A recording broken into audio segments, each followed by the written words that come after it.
Well, good morning. Thank you for coming back, watching one of my videos. I am on mile 72 of my virtual Camino de San Diego here in San Diego County.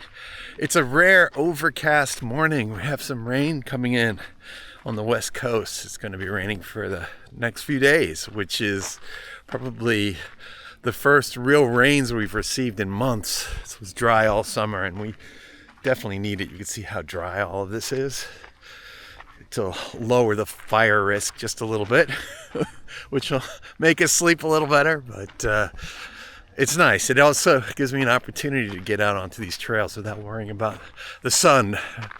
All right, the sun, which beats us down. But I'm so glad you came back. It's been an incredible few weeks, this whole adventure, right? We're on mile 72, almost 3 weeks in, maybe pushing on 4, and a little further along than I imagined, but I've been getting in 4 to 5 miles a day of just walking.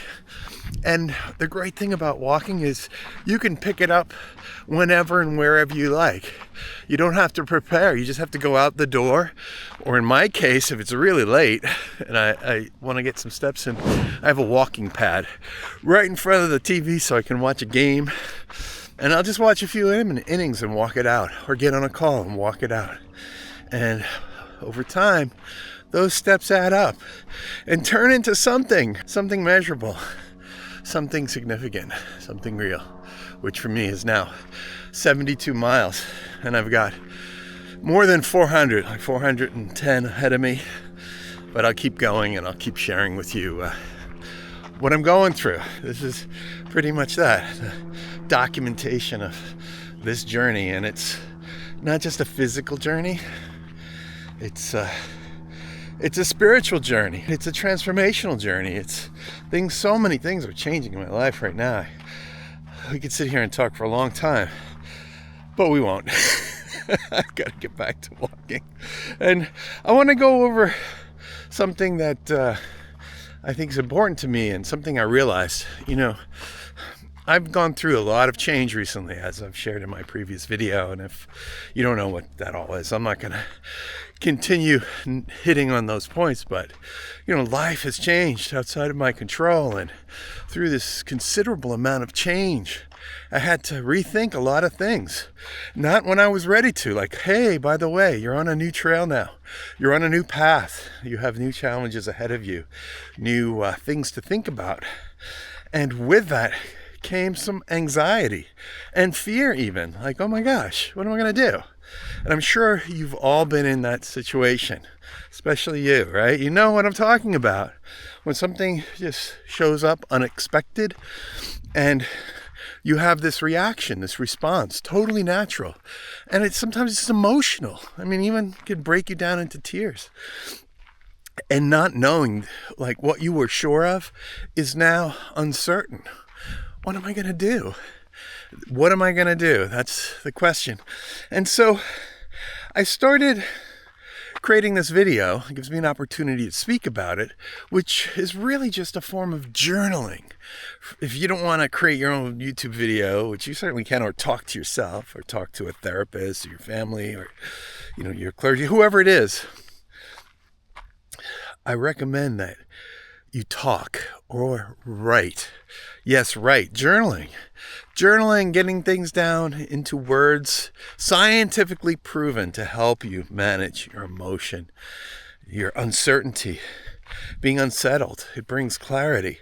And I looked at this a little bit more closely, like, how does this work? I mean, it's weird. It's almost like writing things down.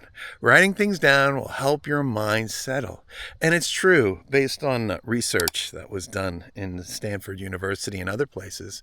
It's through research. It shows that it helps. And I have some notes here on my phone. I don't want to ramble and get lost and go down a rabbit hole. So I want to talk about why journaling, why writing things down, especially when they're overwhelming, really helps. And in my case, it's speaking. So why speaking to you, talking through my challenges, identifying things, letting you know what I'm going through, really helps. It really helps. Why does it help? Because speaking helps to release the feeling.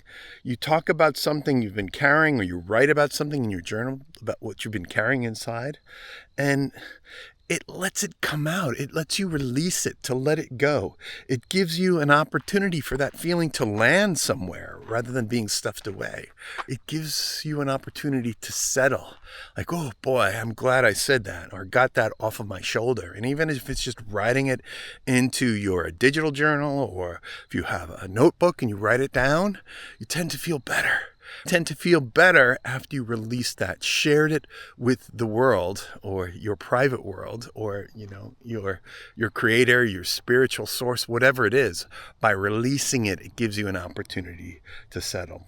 The next one is, by doing this, by identifying and tagging the emotions and what you're feeling, it gives your brain a chance to settle. In fact, your brain is broken up into a bunch of pieces, and while I'm no expert, I understand that, like, the frontal cortex, this area in the front behind my forehead, that's the area of reasoning and logic.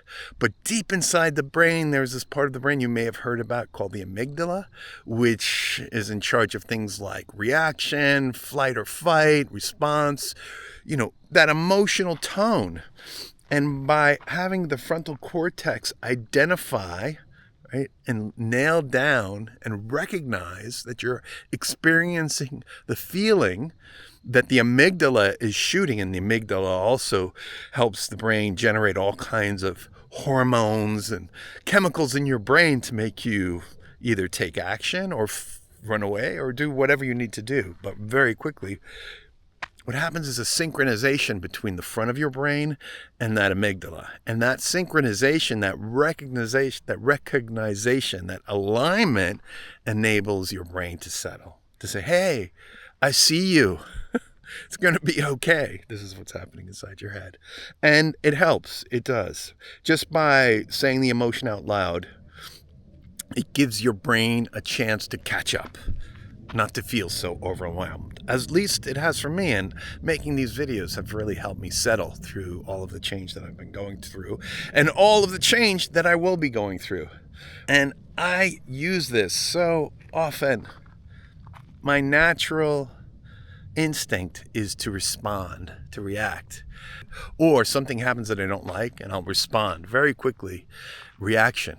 But giving yourself a chance to take a pause, to take a breath, might help in settling that reaction, so you can do so thoughtfully. The next one is, once you've settled your brain, is gratitude, the power of gratitude, of simply being grateful for all of the things that you have. Look at where I am. Oh my gosh, it's so beautiful here. I am so thankful that we have a beautiful overcast day that enables me to just kind of lean into these trails. So thankful for these trails to be available to me, walking distance from my house, and that when I do my steps, I can do them here instead of around the neighborhood, which I'm also thankful I can do them too. And I'm also thankful I have a treadmill or walking pad where I can go and get my steps in if it's late or I just don't feel like getting out.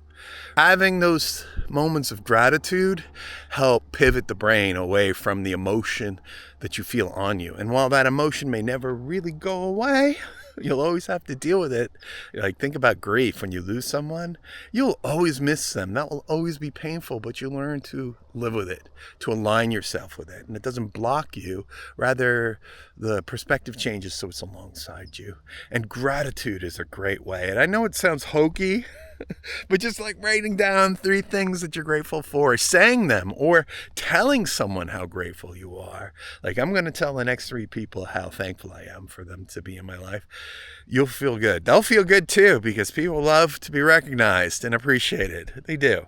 And thank you. And thank you for watching this video. I really appreciate it. And the last thing I have is reframing. Reframing the story. Sometimes when you can describe a challenge, you can search for what it taught you. Failure is your greatest teacher. Say what it taught you and name one thing you'll try next time.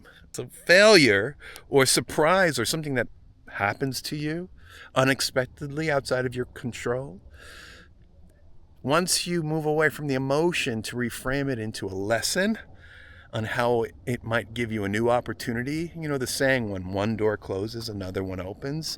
I'd argue it could be many doors. There's so many opportunities and options for me now.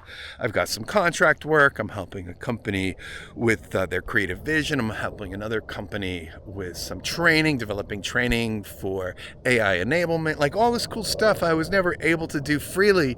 Now I can pick and choose and decide, yeah, I don't have the same kind of security and benefits and income that I had before, but that'll come. That'll come. I just have to show up and pick and do and respond in a way that's thoughtful and meaningful and use the talents that I have. And, you know, I'm speaking this so you can think about this the same way. So, reframing the challenge into an opportunity is a great way to settle that emotion. It works for me. So, in summary, each time you speak, you're helping your brain realign. You're building clarity, not just expressing it. Notice what happens when you speak. A calmness, a shift, a new question. Follow that. Let that guide you. Let that inner voice guide you.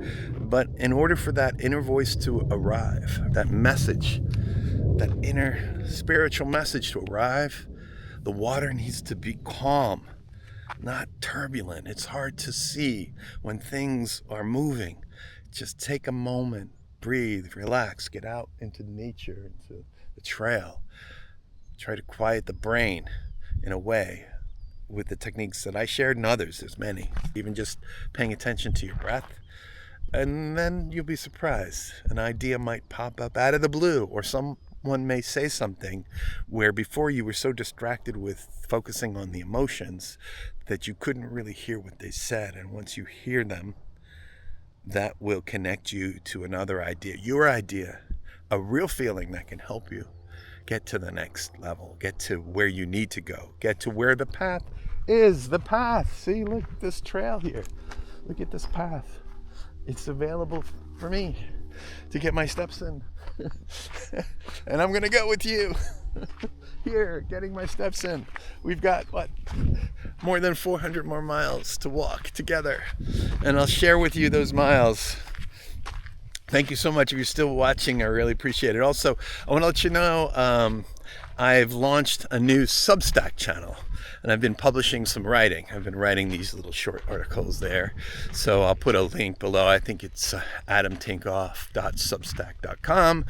And if I can get around to it, I'm going to be putting a podcast there too, just some audio reflections. So very much like this, where I kind of just talk about what's on my mind as I get these miles in, but just the audio version. So, because I know some people are out walking or they're in their car, and they want to take kind of this conversation along with them as a friend. I'm just a friendly voice to take along with you on your journey. And let me know, what are you up against? What are you up against? What are your challenges? How do you work with emotion when it stops you? I'd love to know. Let me know in the comments. Thank you so much, and I'll see you on the Camino.